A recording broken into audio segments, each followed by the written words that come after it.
Show yo, show yo, show yo.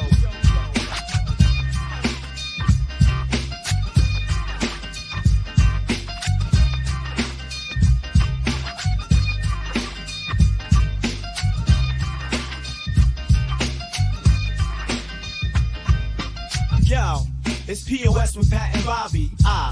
News so wild it's never sloppy. Talk the truth, don't make it snobby. Who's with POS? We getting choppy. POS show yo, show yo, show yo. Tuesday's gone like something. Yeah, but it's here still. It's me, Bobby, and Tuesday. What's going on? It's a 2 for Tuesday. Taco Tuesday. See you next Tuesday. Do you think the Lakers are going to get mad about that when Bronny and King James vote every Tuesday to make the whole team eat tacos? No, I think the whole team is built on the fact that they all worship everything LeBron says. So I think they're fine. That might work too. Maybe Austin Reeves is like, I'll be your sour cream. It's like, all right, Austin Reeves, relax. Yeah, fucking queer. I'm white and I add something like sour cream. Some people, it's the only reason they like it. Yeah. Some people would call our team supreme because of me, but I wouldn't. Nope. Yeah, I would not make that distinction. And Antonio Davis is like, I'm like lettuce. Like, who fucking needs me? Yeah, and half the time people like that show up and expect me, and I'm not there. Yeah, and everyone thinks I'm needed there, but when I'm there, you're like, we can do without this.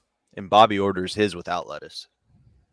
And Rui's like, I'm Pico de Gallo. Like, that's not even at Taco Bell. What are you talking about, Rui? That's too many jokes for people. But what's going on? How are you, sir? I'm doing well, man. I had 2 fun shows. I had one Sunday night I think you would appreciate. Have you ever done like a black room? All the time. And do you get brought up as the token white guy? No. No. You when I first started, I was like, oh, here's your white guy at the beginning. But now I get brought up as like, you guys are going to treat this guy's going to fuck you up. Like they kind of hype me up as the white guy who's going to fuck them up, which I'm not always looking to do. That's kind of weird, but like. It's an interesting situation when you're brought up in one way or even the other. Because like now, if they bring you up as the super hype guy, it's like all you can do is kind of let those expectations down. Right? Like, and if they bring you up in the other way, it's like, well, now you're fighting an uphill battle, but the potential to kill is much higher. But I did this show, and as a white guy who also appreciates hip hop music, I think you'll appreciate this. It was Andre Miri runs it. It's a great show. I was the first comic up. So they do their stuff. He quotes a line from a Lil Wayne song, and his co-host says, like, oh, who said that? And he goes, Lil Wayne. They go, what song? And he goes, I don't remember. And I remembered, and I just tucked that in my back pocket. And then he brought me up and was like, I know I said it was an all black show, which is a rare thing here, but you know, we got to keep the show somehow. So your first act, he pays the bills. Here it is. And like in a joking way. And I knew it was coming. But as he was leaving, I just went, hey, Andre, that was called Wheezy's Ambition. Suck on that from your token white guy. And the crowd loved it and they were on board right away. And I was able to be like a villain, which is something I love to do in comedy. I think you're good at that too. I don't like being the villain. Not the villain, but like, I know you're not going to agree with everything I say, but I'm going to say it in a way that makes you laugh. And they're willing to accept that. I get no. I mean, if I come off that way, I guess it can be. I actually look at the opposite way. I'm trying to say things that they're going to make them think. I'm not saying anything that I don't think they might not agree with. I want the whole purpose for me is for them to agree, but just they might not look at it the way I normally look at it at first. My punchline to the therapy joke got a laugh in the Brooklynest part of Brooklyn, and I went into that joke going, "This is gonna be a real," like that made me feel good. You know what I mean? Where you're like, I know you fundamentally don't want to agree with this, but when I present it, that's what I was looking for. And I think that comes with eventually you'll stop looking at location as a person. Because you might be in Brooklyn, but those people in there might not have the thoughts of what you think Brooklyn. Like when people do jokes about what a white guy thinks, I don't think like every white guy, or someone's like every male thinks that. The blanket statements work to a degree, but you'll realize that zip codes don't have personalities. You know what I mean? Like we might think they do. We cast one on it, but new people, especially in New York, move in all the time. If Brooklyn had a zip code, it would be fucking gay. If I was gonna quote Lil Wayne, the only one I like is I was drowning in the pussy, so I swam to the butt. Like that's one of my favorites. That's a great one, dude. Have you seen the guy who did his own little verses of Lil Wayne versus Kendrick Lamar? And Lil Wayne just cooks him because everybody's mad that Lil Wayne's not getting to do the New Orleans Super Bowl. I'm not mad about it, but like I don't guess a lot of really people care. are. I don't, you know, I'm I never love mad Lil about Wayne. anyone. I don't care who performs at the Super Bowl. That's the key. Don't give a shit. It's well, ever since I'm Justin watching ripped the out Super that Bowl, Diddy. and then whoever's there, it's like it's gonna be a cool concert. They're all popular and famous people. When everyone's like, "Oh no, not this guy," oh, the free concert you get that you never normally get. Shut up. Yeah, that he loses millions of dollars to put on. By the way, Because he might get a Pepsi sponsorship. Maybe. Who gives a fuck about that? Yeah. Maybe. Anyway, But, we're so far digressing. I apologize. How was your no, week? that's all right. There's no problem with far digressing. I asked you how your weekend was, and you talked about that. That's no problem at all. I had a simple one, but what I like to talk about is something. I talked about it last podcast. That I appeared on the Who Are These podcast with Carl and Chris, and they're great. I love being on that show. But I got okay. So I guess I'll premise this by saying, have you ever been on a podcast or I guess a guy's comedy show or a TV appearance or something like that, where maybe the person on the show isn't a straight and narrow guy, but people he has on the show regularly, or somebody who has like bad character. Like example, and I'm not saying this in a bad way, but whenever I would go on Compound Media, people would ask if I shared the same political views and racial views as Anthony and or Gavin. And I'm like, well, no, I'm just a guest on the show. Well, if you're on that show, aren't you supporting how they think? And I'm like, well, no, I think that's the point of being a guest on there is I can have my own thoughts of view. But do you ever see somebody on a show and go, oh, I didn't realize they supported this thing, or like think or understand when somebody blames them because they have guests on the show who are polarizing or may have done something wrong?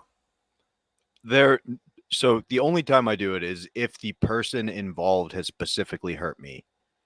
Like there are individuals who have done things in comedy and in life to me that like if I see them on a show and somebody book them, I'm probably not going to work with that guy. No, but I mean like not a but personal I don't thing. assume. So not personally. Like a criminal thing or an accusation type thing, but they're a guest. They're not the show. No, and my whole point is this: if you really think that somebody's point of view, or I mean, the criminal thing might be different depending on what the crime was. Like if it was, you know what I mean. But it like the idea of having a political perspective and being looped in. If people don't think other ideas should be presented, it's only because you're afraid those ideas might be better than yours, right? Like we should truly get as much information out there and let people decide and rule. I genuinely believe at the end of the day, most people are rational human beings. So present them with all the information equally, they'll make the right choice. You know what I mean? So like the idea of being like, nope, they say bad things, you can't ever talk to them. Well, then those ideas never get brought to the light. If it's truly a bad idea, expose it to the light and let the honest truth come out. That's my thoughts. Okay, but that's a good thought when you're talking about people. But when you're talking about Twitter accounts, those Twitter accounts don't usually hold that kind of value. They go, let's just yell. So that's what I'm dealing with here. Because yeah, that's different. I was on Who Are These podcasts? And by the way, not accusing anything of Carl or Chris or anyone at the show. No. But I was on there. And today I got tagged in 2 different posts at the same time. Both by a man, I'm assuming this is not his real name, but his Twitter handle is Dick Fitzwell. Are you familiar with the works of Dick Fitzwell? No, I can't say I am familiar. Usually neither am I. He's got a picture of Belushi there, but he's not a guy that I've really seen before on these things. He tagged me and Who Are These podcasts in there and say, hey, nice to know you're affiliated with a group that supports Brian Johnson, who's been on Compound, and Brian Johnson of Kevin Smith fame and all that kind of stuff, and then the one is Tell Him Steve Dave and all that stuff. Yeah. A guy that was with a 14-year-old when he was 20. I wasn't aware of this accusation. And then a minute later, I get tagged in another thing. Hey, Pat Oates, when are you going to be on WATP again? A show that supports Brian Johnson, the guy who was a 14-year-old when he was 20, to help out the Pedo Show. Now it's known as the Pedo Show. Now, I've seen people call it the Pedo Show, but I didn't know why. I thought they were just making fun of Carl and calling him the pedos, something like that, but I didn't know. So my response was, because I'm not going to let it go. I don't know what's going on. And I also don't want to be affiliated with the pedophile show. So I wrote, wait, what? Is that true? Literally what I wrote. And and Dick Fitzwell got back to me and said, yeah, that's Kevin Smith telling that story. Supposedly Kevin Smith is saying that Brian Johnson was 20 years old and dating a 14-year-old. Now, this is just a Twitter thing, on a thing, whatever. First of all, what would you do in that situation? Because, and I hate to bring up Compound again for the second time, but when I would go on Compound, another thing people would say is, when they didn't like Anthony, was like, hey, don't you know Anthony Cumia dates underage people? And I'm like, well, he does, as far as I know, he does not.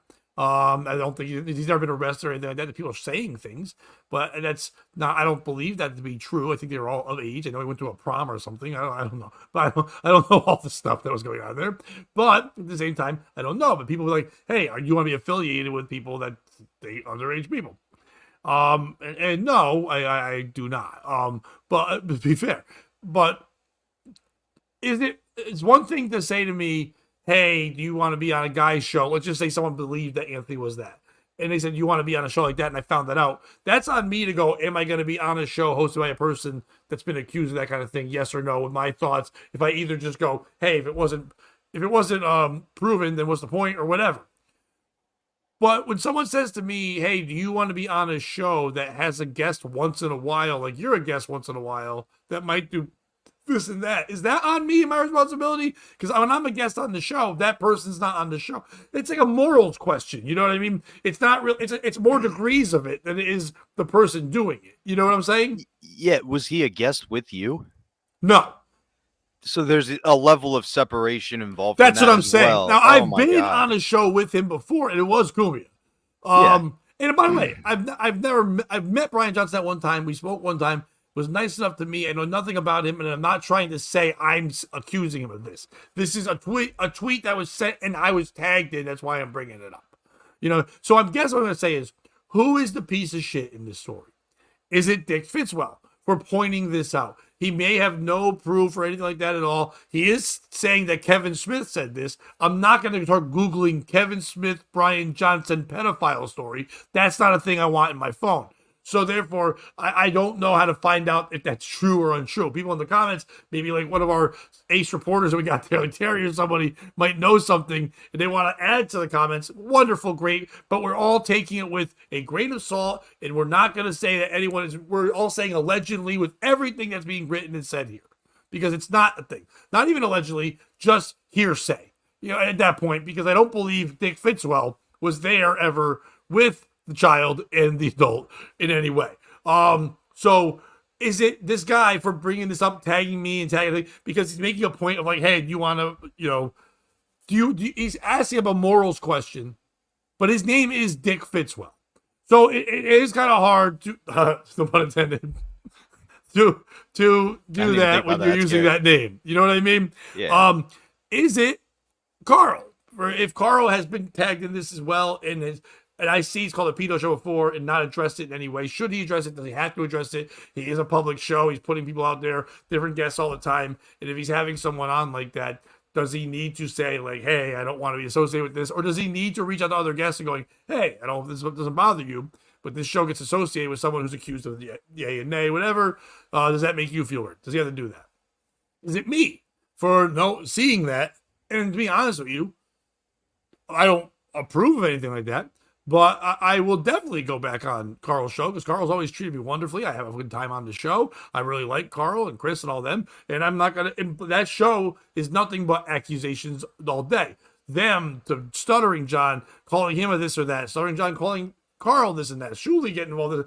Everyone is always calling everyone names. So who knows what accusations are real or fake? It's so much slander in this Dabbleverse world that when you just visit it for once in a while, it's crazy. Now, to them, that's just like saying, good morning, sir. Like, you're a pedophile. But to me, when someone says you're a pedophile, that's a real fucking crazy-ass statement accusing someone of maybe the worst thing you could fucking be.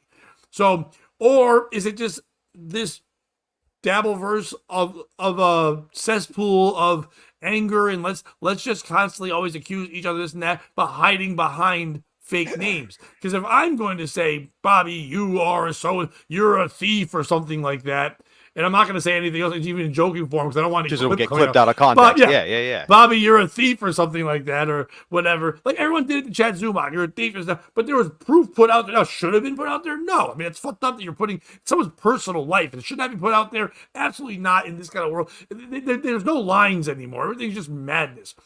But if I said that to you, I would say it as Pat Oates. I wouldn't say it as Dick Fitzwell or any fake fucking name, because I don't think that's fair. That only adds to other doxing and shit like that. So, or is it me for even bringing up this story in any way, shape, or form? It's bothersome to me because I do think about these things because I do have other things going on in life, and also, it's always the person you don't expect to be like diddle goose. You never know. So, who is the piece of shit in this story? Oh man, for me it's Kevin Smith, because he kept working with Brian Johnson. They're still good friends, so either it's real and you're working with a guy who did this, right? Or you made a off-color joke, kind of like you literally just said you wouldn't do for the very reason that you wouldn't do it, and now it's being used to ruin Brian's career. If there's actually evidence of it, like, it's a very terrible thing. You shouldn't work with the guy. If there isn't evidence of it, you made a joke that he did, like you said, the worst thing possible. I hate when that gets thrown around. And I know you didn't know Brian Johnson well. I actually did. He did his show. Did he die? No. But I'm saying, like, I stopped knowing him, working with him as closely. So when you said it, I'm like, did that guy die? Like, that guy, who cares if he diddled then? He's dead. But yeah, like, I don't care who Michael Jackson fucked now.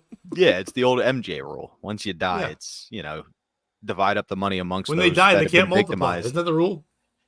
Unlike cockroaches, which it's the opposite. Sure, you kill one and 5 pop out. But, I did know him through, he did E-Rock show for a while, and he raised a kid who's not his own with a severe developmental disease, and is a really good guy. He found out I did comedy and brought me to a big show and introduced me to the big comics behind the scenes without knowing what level of comedy I was at. Just did he think you were 14? No, I looked like this. I had the hairline of a 44-year-old even at that point. Sure. But if it's true, then yeah, it's horrible, and I wouldn't continue to do. Because I'm not making any him, accusations. I'm just saying that the first thing you said, which is a wonderful, noble thing, it was other than what happened, but also sounds like something a pedophile would do. Is like, gotta cover it up. Let me go raise a special. I mean, a fair point. That is a great deflection. It is the ultimate, bounce back at you. But he seemed like a great guy. I don't know if the details are there. That's terrible. But at the end of the day, Kevin Smith put it out there and continued to work with the guy. So for me, that would be my piece of shit. Like, I get the idea of if you're going to make accusations, you should have your face out there. But at the same time, hey, maybe his mom named him Richard Fitzwell. He's just an Irish guy. Maybe he was the 14-year-old boy. He doesn't want to be. That was the second point I was going to make. Maybe he doesn't want that info out there because he doesn't want that. You know what I mean? Like, so I do kind of understand, like, even in the court system, we allow anonymity to some points because we don't want to make it worse for victims or potential victims. So I do understand that some. And if the evidence is out there and you want to present it and then get it to the people in charge, but it's not on you who gets booked for a show, especially when you're there. Like, when you're not there, I mean, it's one thing, like, going back to Compound, when Bennington was on with the racist guy who ended up passing away, and the guy made one joke and then Bennington just wouldn't have it. Like, you could do that if Brian was there, but you're not on with him. You don't know who they're booking. And let's be honest, I know you're a fan of their show, but you could not be. You could be a guy who just enjoys doing it and you catch the clips and you didn't even know he was, you know what I mean? So, like, right. So that's my piece of shit, would be the guy who put the info out there without either acting upon it or not acting upon it. Now, before I get my piece of shit, I'm going to ask a second follow-up question instead of who's the piece of shit. What would you do? You're me. You're tagged in that. Or you're tagged. The podcast is tagged in that. People see that thing. Not only do those people see that tweet, but people from my other jobs see that tweet. Not that it's anything to do with me or an accusation, but it's there. How do you react? Me personally, I'd probably hit up Carl and go, hey, what's the story behind this? Because as you said, Carl's a good dude. He seems to know what he's doing. He seems to have the info. I don't think if this was credible information, he would continue to platform something like that. So I would ask him personally and then go from there. If people are going to keep doing it, you know what I mean? You can mute replies, turn off replies or whatever, but I just think it's very sad that this is the world we live in, kind of as Kish pointed out in the chat. Like, it's gotten so evil that I don't know what made you want to get into this. I enjoyed telling jokes. That's all I really want to do. I'm not trying to, and that's why we do our show the way we do it. And this isn't for you bringing it up, but in general, it's just because it's gotten to a point where it's so ugly, it's not even fun. Like, at the end of at the comedy cellar table that everybody rants and raves about how great it was, like, those guys were all friends at the end of the day. Sure, there were ups and downs in those relationships, but they were doing it because they enjoyed busting each other's balls. It was funny. That's how they did it. Now it seems like it's trying to ruin people's lives. See, I don't believe that. I understand it's been glorified in that way. I do think it was a bully system that people had to play into. I do think that they said they were friends and stuff, but a lot of them individually have even talked on podcasts and said how they would joke and laugh and they go, yeah, that stayed with me. That would fuck with me. I almost didn't want to go to the table once in a while. Like, and all they were trying to do, like you said, was to go tell jokes. There is no need to have a person constantly shitting on you or calling you names while you're there to work on vulnerable material and do stuff. And someone that actually, more than likely, has made it farther than you or has an in is giving you a rite of passage hazing. Now, I understand that some people are fine with that, but I don't understand how it needs to be in a comedy or that nature. So, and also when I got into this, comedy, I got into it to write jokes. Podcasting, I got in because I like to have conversations and hear different points of view. So it's not so much, it doesn't always have to be comedy to me. I like to bring it on podcasts and stories, not only other people's stuff, but like stuff that affects me or I want to learn about it. So therefore, I like to have conversations. So therefore, it is nice to know what people think about and what our fans think. What if all our fans were like, yeah, we're all pedophiles? And they're like, oh shit, now we got a whole audience of pedophiles and we're way worse than everybody else. You know what I mean? Like, who knows? We might have nothing but fucking registered Jones all throughout our whole group. Yeah, that's fair too. And that is a very, very good point that you did get in to learn from different perspectives. So this part doesn't have to be just joke either. I do like that as well. Because a lot of the stories we bring up aren't jokes. We try to make jokes about them, but we do a lot of murder and kidnap. It's not fun subjects. We just try to have fun with them. Exactly. But we're not bringing up good times. No. This is the piece of shit, not the Jolly Rancher, the Time Out show or something like that. It's not a fun time. So, but my piece of shit in the story is not Dick Fitzwell. If that's how he does Twitter, great. Maybe he does really believe that. Maybe there's a reason. If everyone else, because it's part of the Dabbleverse, if everyone else is allowed to speak their mind, and like you were mentioning the cellar table, same thing. If everyone else at the cellar table starts yelling, calling everybody names, and then one person who's not really part of the table starts calling them names, it'd be wild if one of them is like, hey man, that's fucked up, you're not part of the group. So if everyone else is if John is flinging things at Shuli and calling him this and that, and Carl's calling this and that, and Brendan and all calling names, their fans are going to follow suit and also call names. You know what I mean? Yeah, so therefore, absolutely. doing that thing is just a way of attention, like all they do. To be honest, that was the best presented thing I'd seen from those kind of group of people, rather than just awful hate and stuff. You know what I mean? It really was like, hey, do you want to be associated? He didn't call me names. When I said, hey, what? He explained it to me. He didn't call me a pedophile or anything of that nature. He actually handled it better than a lot of them would handle any kind of conversation, or like, because they're not always human beings. They're just wild when they start writing crazy shit. Yeah, absolutely. So, and the fact that he didn't just keep writing, he actually responded and was like, no, there's evidence, and pointed it out. And it wouldn't be me. I know what you're saying. I don't think it's on Carl to even know anything, and I don't even want to know what he knows. He might not want to talk about it. He's just like, that's weird, you know, whatever. I'm not going to reach out to him or Brian or anybody.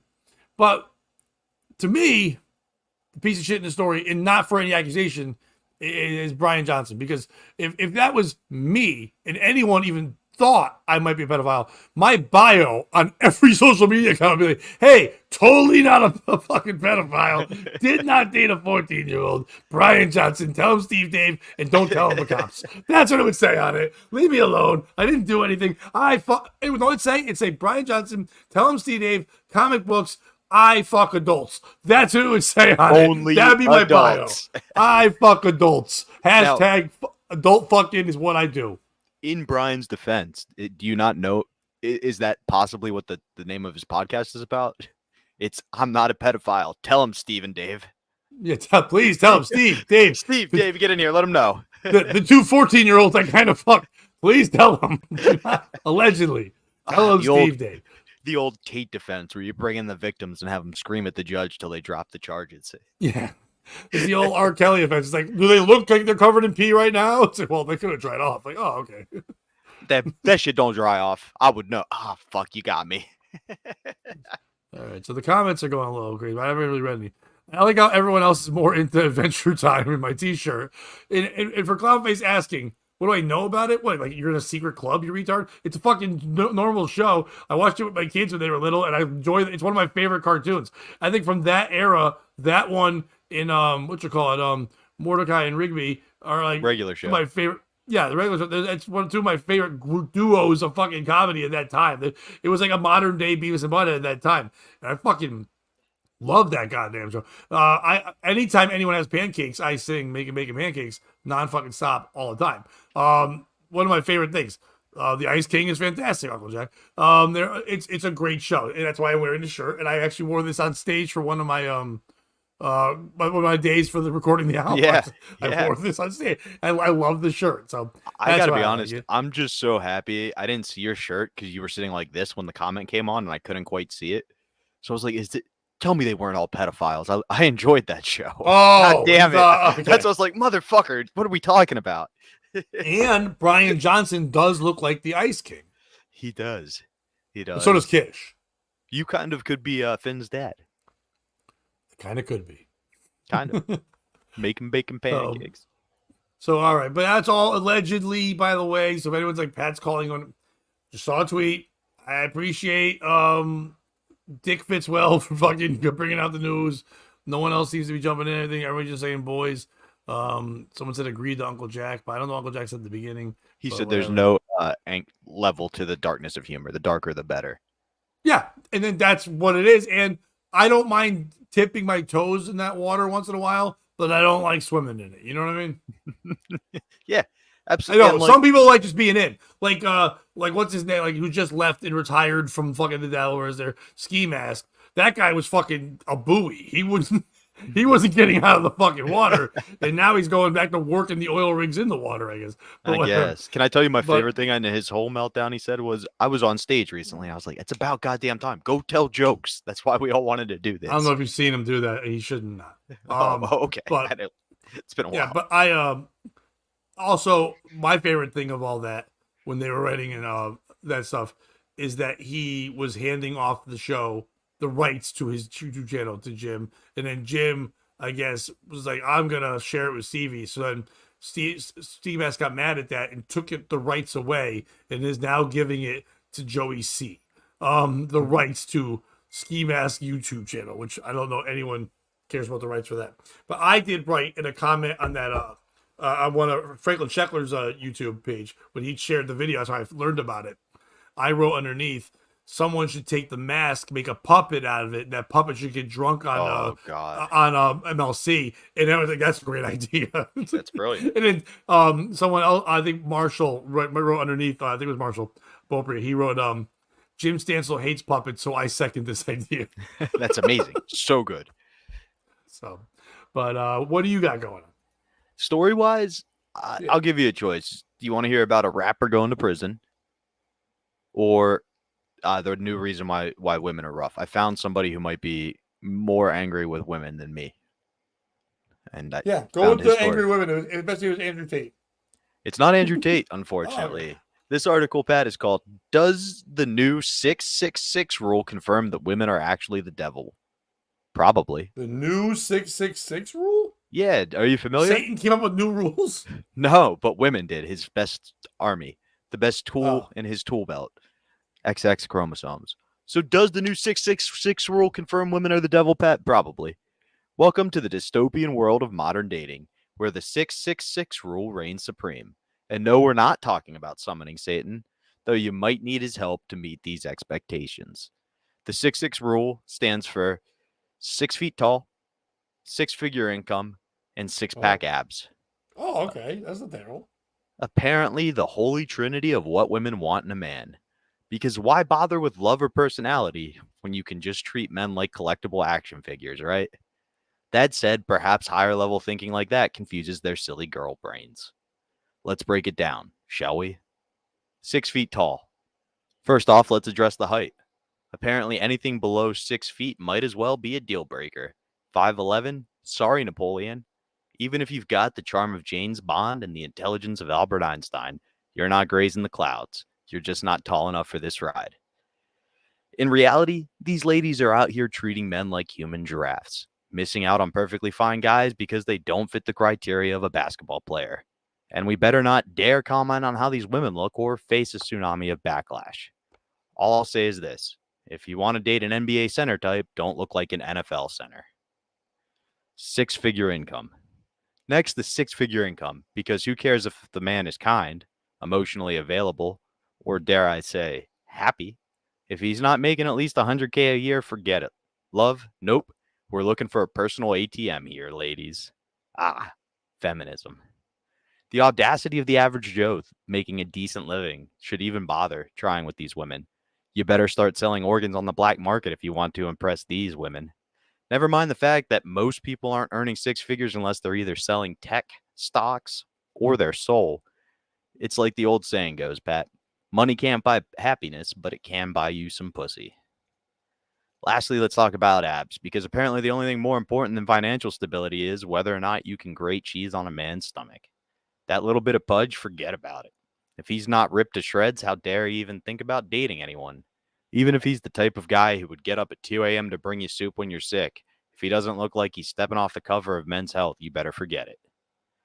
Why settle for a guy who's good to you when you can hold out for a shredded dude who will likely be more obsessed with his reflection than your needs? It's almost as if these women are more abs, or believe that the more abs a man has, the more he'll love you. Spoiler alert, Chris Benoit. The result? A lot of disappointment. So what happens when you're holding out for the 666 man? A whole lot of nothing. The reality is you're more likely to find a unicorn than a man who checks all these boxes. And even if you do, guess what? He's probably not all that interested in you, because you're Ursula in a sea of little mermaids looking for the same mythical creature.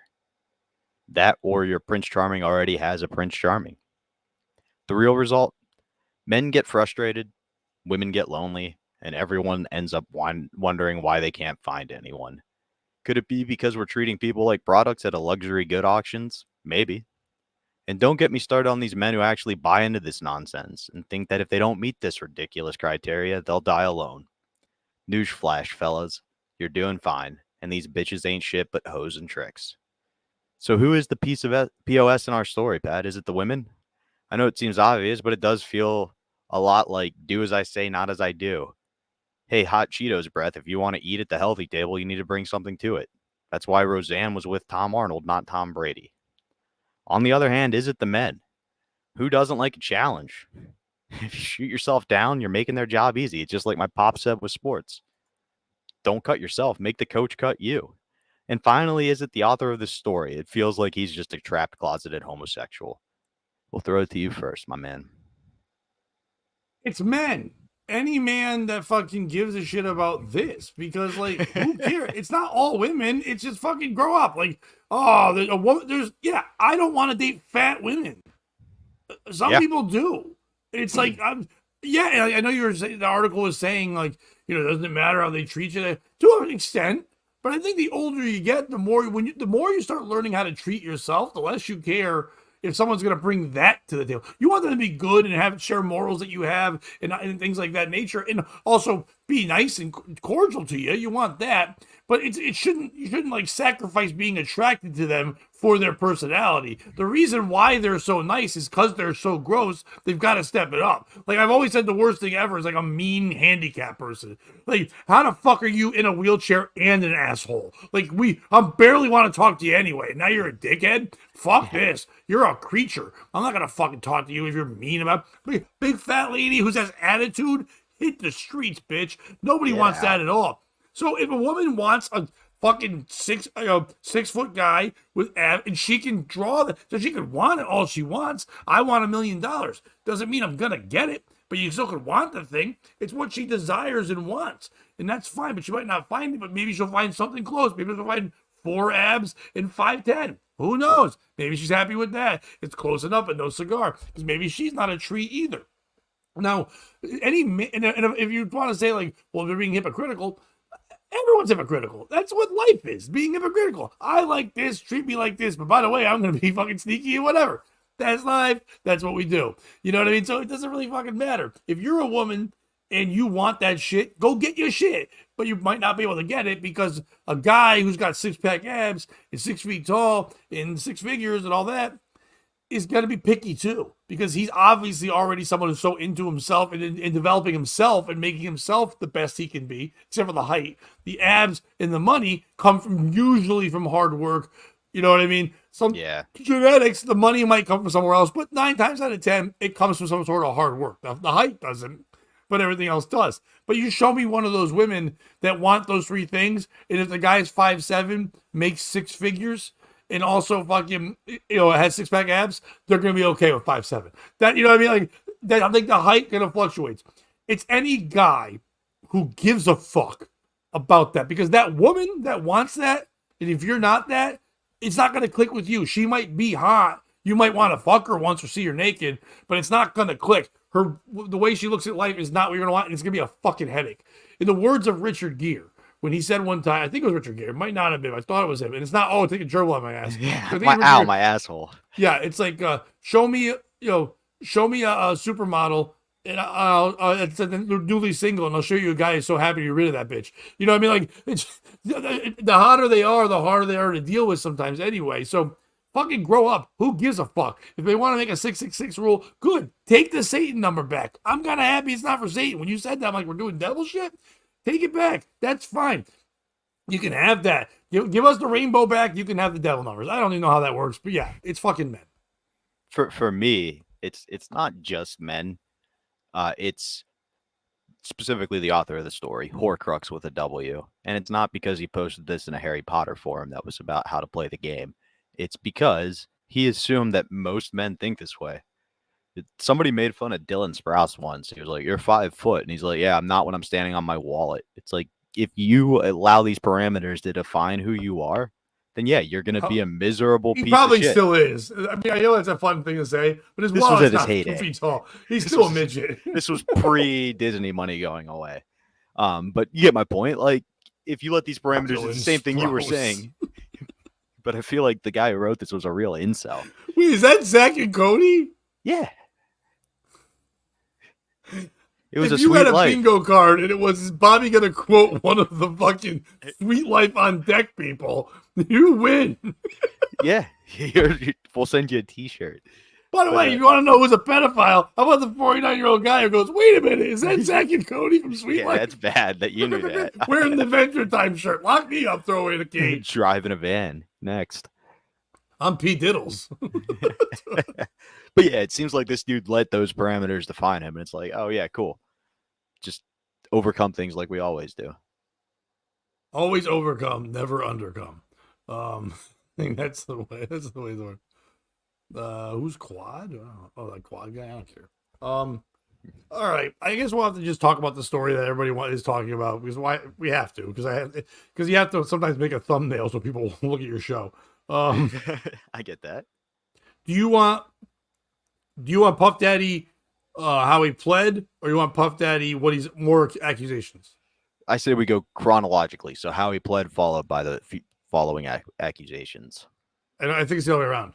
I think they found this out first, and then he said, no. Oh, okay. Never mind then. Whatever way I'm going to go with the accusations because I like the headline. I don't know anything about it, but I like the headline. Sean Diddy Combs used guns, kidnapping, and arson to intimidate victims, according to the feds. Damn, he's cool.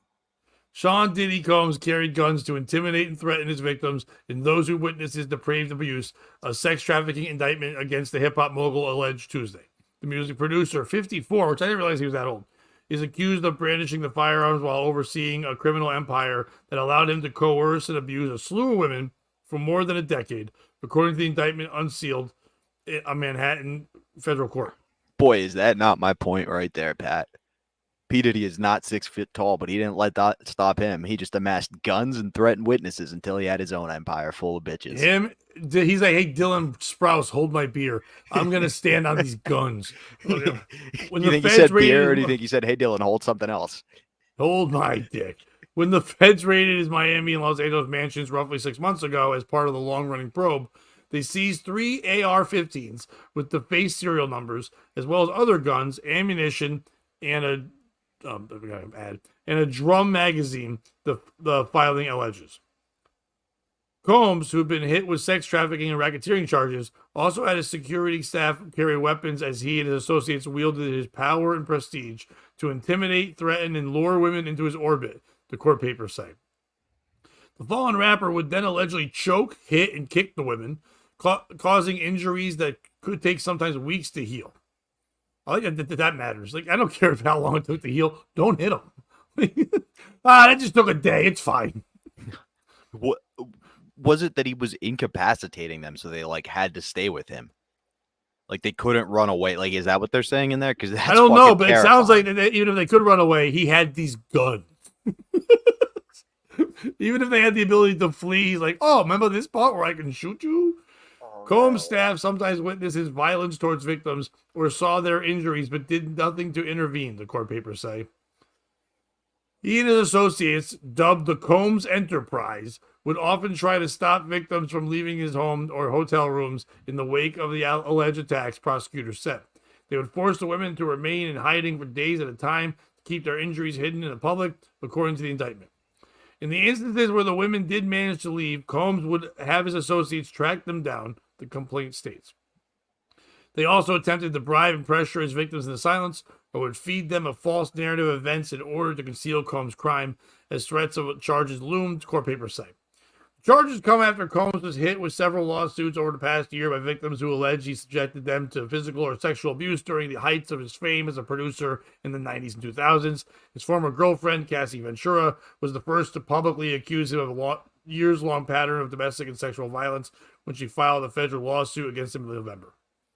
Combs, who was set to appear before a Manhattan federal court judge on Tuesday, today, has long denied the accusations against him. His lawyer said he would plead not guilty to the charges. Who is the piece of shit in the story? Is it the girlfriend, Ventura, for coming out and starting all this? Coming out and going like, he's my ex. Why didn't she say any shit while they were dating? I'm not saying, listen, anyone that's want to be like, hey, you've never been a victim. I'm not here accusing anyone. I'm just stating questions for us to figure out who the piece of shit is. But is it her for not speaking up beforehand and instead waiting till they broke up, not being part of the Combs Enterprises anymore, and now saying all these things to destroy it, something an ex might do? Is it Sean Diddy Combs for using guns and trafficking and abusing women and treating everyone like shit, like he's some kind of military, calling himself Combs Enterprise with his friends, making this group of intimidation when he's just a rap mogul? Like, what the fuck is going on in your head? You produce rap music. Your friend died and you lost your fucking mind. Does anyone look at this as like the craziest morning in the world? He was a regular shitty DJ. His friend died, which, by the way, I think some people probably look at like, did he probably kill him? Because Diddy only got fame on his own once he killed off the guy that was the famous guy. And also when he's gone, he got to capitalize on using his voice for fucking decades in all his songs until he ran out of every fucking recording ever, even like his voicemails and shit, until he could fucking not use it anymore. Is it Combs Enterprises? The people are like, yeah, I mean, I get it. We're holding people hostage and Diddy slapping people around, but I'm just going to turn the other cheek because the paycheck's pretty good. Even though sometimes turning the other cheek means I'm going to get fucked like the guy from Family Matters. Yeah. And that's not a good fucking time. And I hate to say it, but it's the women. The women had to get trafficked by first thinking that they were going to have some kind of life with Diddy. Like, oh, Diddy loves me so much. I'm so special and different. Are you, hood rat? Are you really someone that's special and different? If I even heard one rumor, that's why I brought up a story earlier. If I hear one rumor, I'm going to stay back. I'm going to keep my distance from people. Even if I don't believe it or like I haven't proven to me, I'm still going to keep my distance around people that have been accused of something. And there's been talk for years and years about Diddy being abusive or not being a good guy and shit like that. And if you're a woman that's like, well, I'll take my chances because I want that money, and then you get trafficked, I'm not saying it's right to get trafficked, but what the fuck are you doing hanging out? If you're like the fifth person to get peed on by R. Kelly, I don't feel bad for you. You know what I mean? Like, because you know there's a pee going on. Like, you're in trouble. Pow, pow. Who's the piece of shit in the story? Oh man.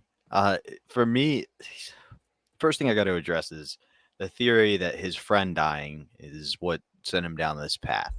Because I made that up, but I know, but I could see that. But the issue I have is it directly contradicts what I believe happened, which is Clive Davis made P. Diddy his sexual slave in exchange for starting his record label. Clive And that's Davis? yeah, isn't that his name? No, Clive it is. Owens, I didn't know we were gonna be fucking accusing Clive Davis. No, there's pictures of him like kissing Diddy on the lips and shit.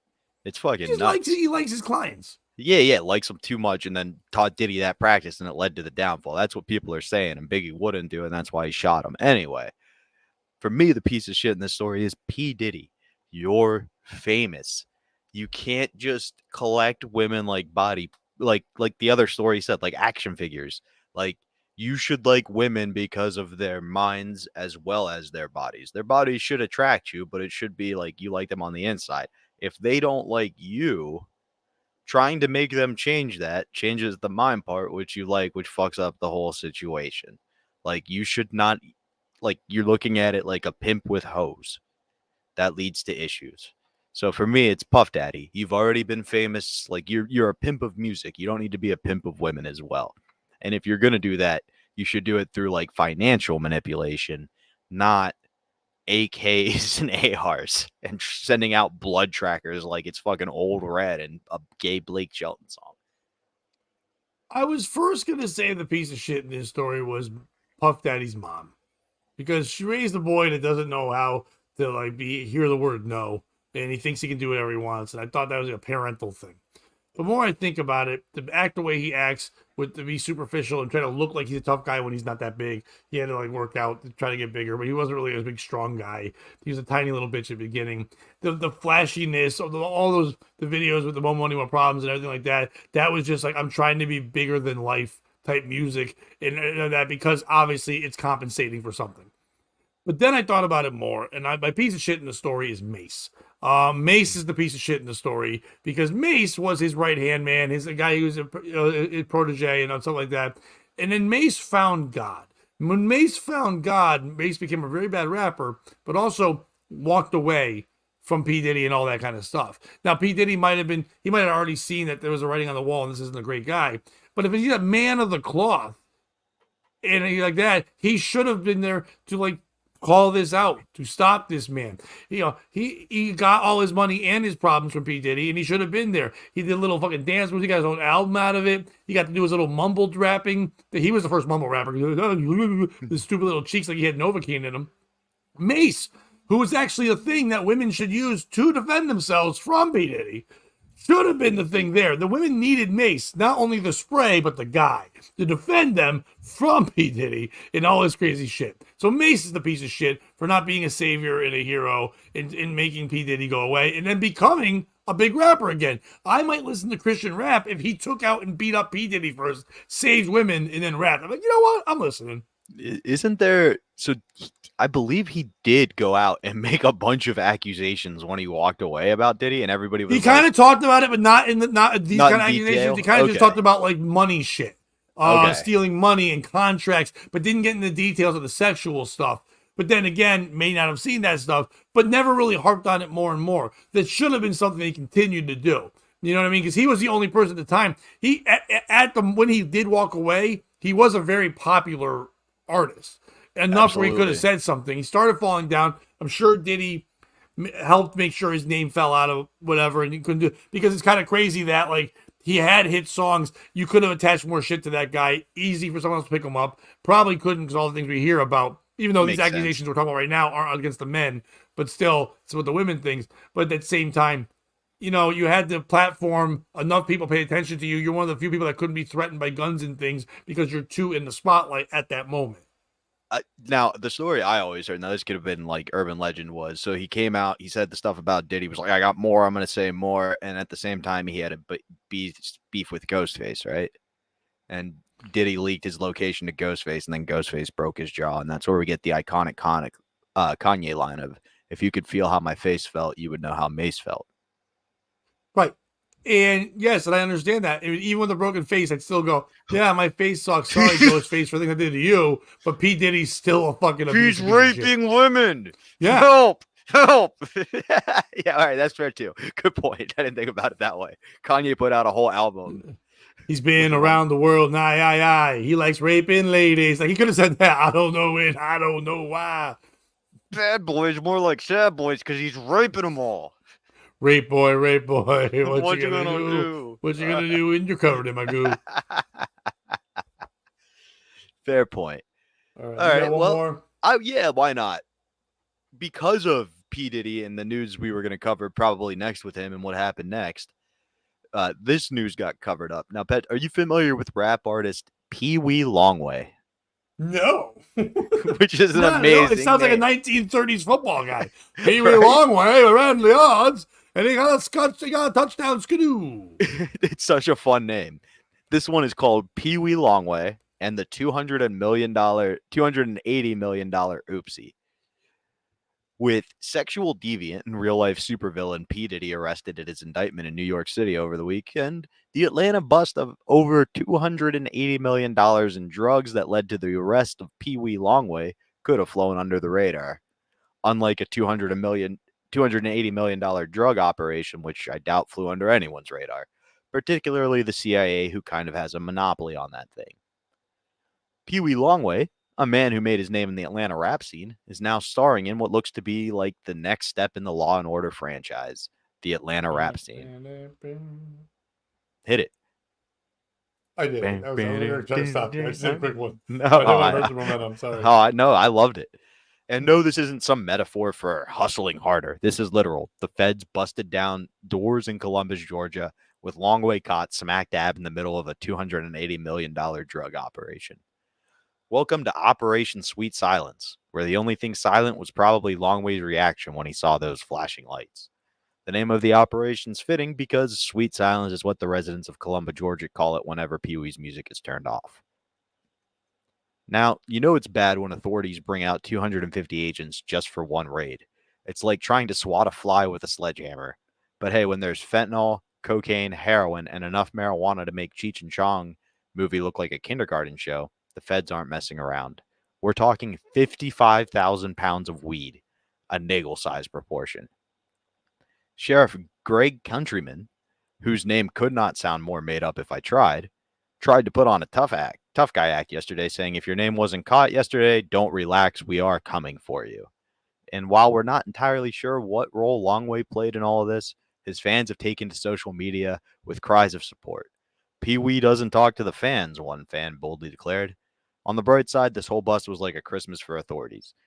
Guns, drugs, cash, and the cherry on top, 101 arrests. It's kind of like Dalmatians. It wasn't just a few bad apples, it was the whole darn orchard. It's almost impressive how many people they managed to get in one sweep. I mean, Pee Wee didn't just hit the jackpot, he hit every single number on the drug dealing bingo card. So who is your piece of shit in this story? Is it Pee Wee for taking the long way to fame and fortune? The goal is to use rap to get away from the drugs and crime, right? Like, same with comedy, same with football or basketball, whatever you have to do to get away from the crime life to make money.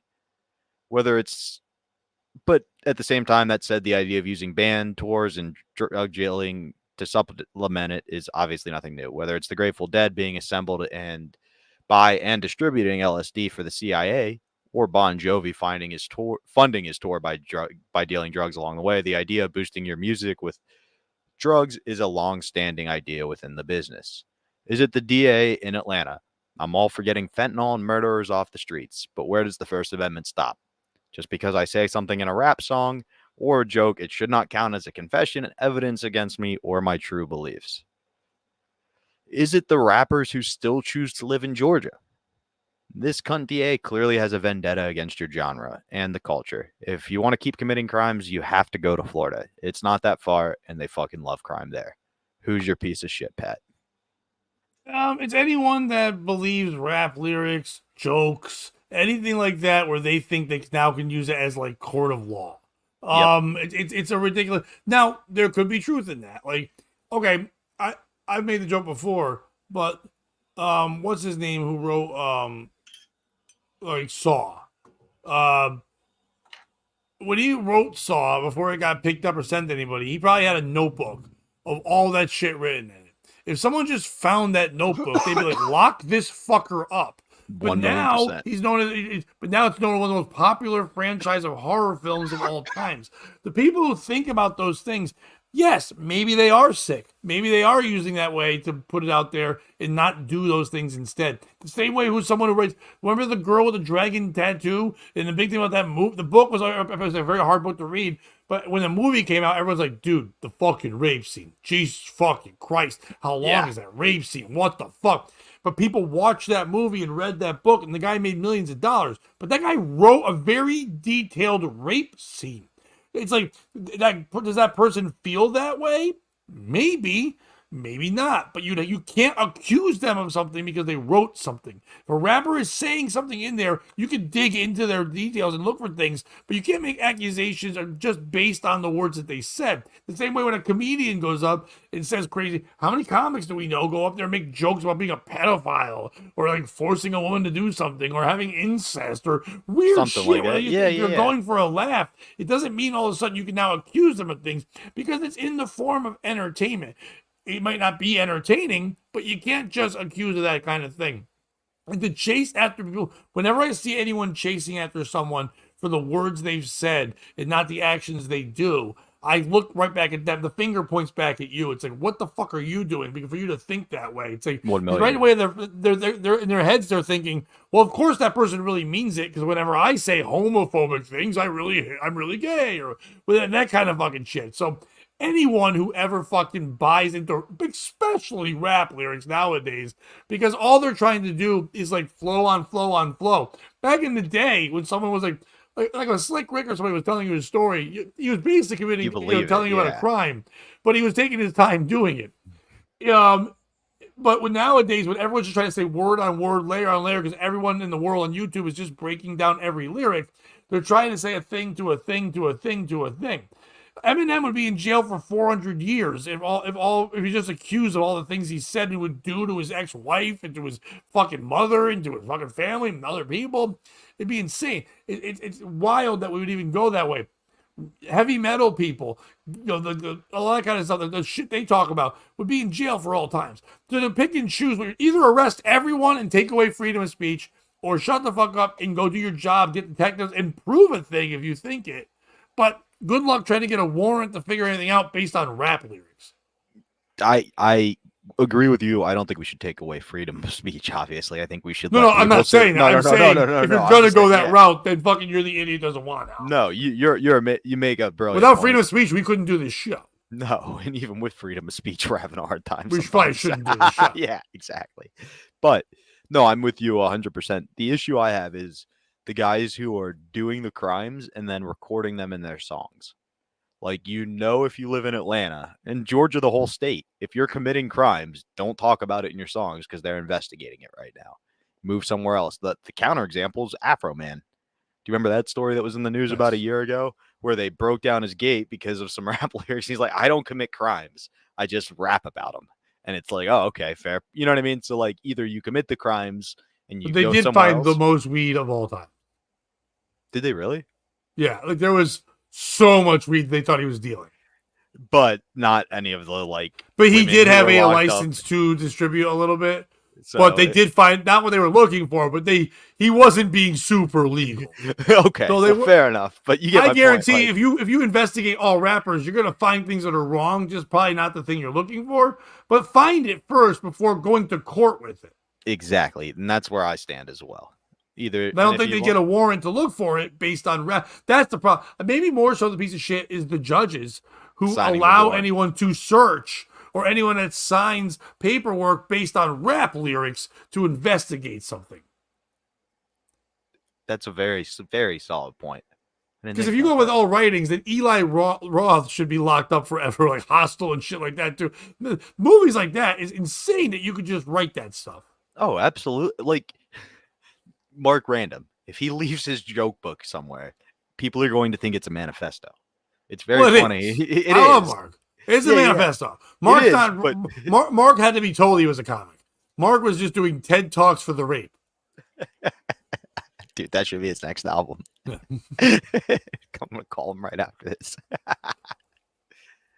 Oh, yeah, one more to get us out of here, buddy? Or No, I think we did it. Thank you very much. We have we're gonna have a guest next Thursday. I forget his fucking name, but next he was Thursday the guy or this Thursday? No, this coming Thursday. It's a Thursday. It's the guy that was our super fan from the fucking album recording, the Hell yeah. heavy metal guy. So I don't know how it's gonna go. It's gonna be a lot of fun. He's a big fan of WATP. Maybe we'll bring up that story up again to ask his point of view. Probably not, because he's getting a little nuts. But we'll have fun with that. Yeah, guys, it'll be please good. like and subscribe everything that you're seeing here. By the way, everyone that popped in halfway through, sorry we got in the conversation.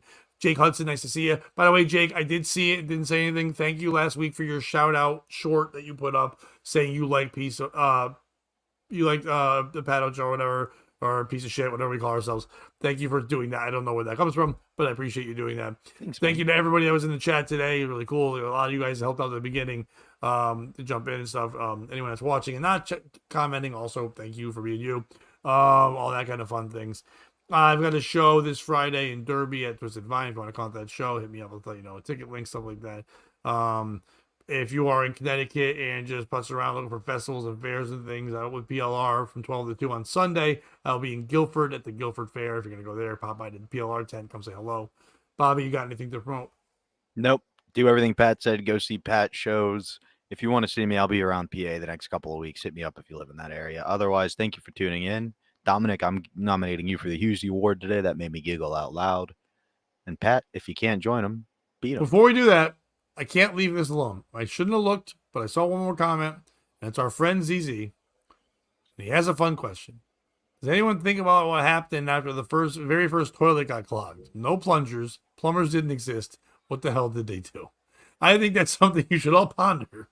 Next time you take a shit and just go, oh, I have to plunge it? What about the guy who didn't? What about the guy who was scared as fuck because he didn't understand what the fuck was happening when he took a huge, massive shit and they didn't know what plumber... Which, by the way, I think the second they made a toilet, that guy who made the toilet was the first plumber. I think by default, more than anything else, that guy had to become the first plumber because he was the only one that fixed it. Like, I think Alexander Graham Bell became the first telephone repair guy the second he invented the first phone. Like, by default, he had to be the one because he's the only one who knew what he was doing. Pat, I'm a big fan of toilets. So Big fan. To basically what happened was, right, you had a guy in Rome who came up with the idea of toilets for the whole city. And what it was like a poop shoot line with like running water through it. So you would just go shit into a hole, kind of like on an airplane, but they had constant running water. So if it were to back up the first time, it would just be poop water flooding the entire city, which is enough to giggle about. And then obviously it evolved into the first guy who came up with a tank and how it would pressure flush. And, you know, that's Thomas Crapper, of course. Of course. And if you can't beat that, then don't be a plungered shit. Well, POS show yo. POS